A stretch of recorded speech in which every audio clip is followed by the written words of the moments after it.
माननीय ग्रामविकास मंत्री श्री जयकुमार गोरे साहेबांनी जिल्हा परिषद अकोल्याची आढावा बैठक घेतली.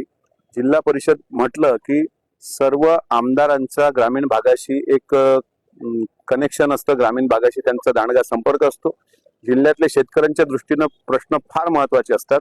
मात्र जिल्हा परिषद अकोल्यानी मी सत्तेतला आमदार किंवा विरोधी पक्षातले आमदार हा डेकोरम कुठलाही पाळला नाही. आम्हाला याबाबत कुठली माहिती नव्हती.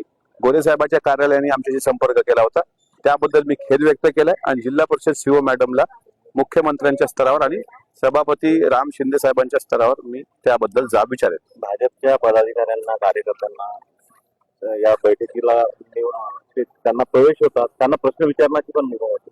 माहितीची इतर पक्षाचे कार्यकर्ते आमचं तेच म्हणणं आहे की ज्यावेळेस एखादे मंत्री सरकारी आढावा घेतात त्यावेळेस कुठल्याही पक्षाच्या लोकांनी जर डीपीसी वगळता कुठल्याही पक्षाच्या लोकांनी तिथे येऊ नये आणि आल्यानंतर तुम्ही वेळ घालवता. मग शेवटी प्रत्येक पक्षाला काही ना काही पदाधिकारी असतात, त्यामुळे कुठल्याच प्रकारचा डेकोरम पाळला गेलेला नाहीये. आमदारांचा स्वागत सत्कार हा विषय पण मी बाजूला ठेवतो, पण अशा प्रकारे राजकीय हस्तक्षेप त्यामध्ये होणं म्हणजे सरकारच्या बाबतीत सुद्धा एक चुकीचा मेसेज जनतेमध्ये जाण्याचा तो प्रकार आहे.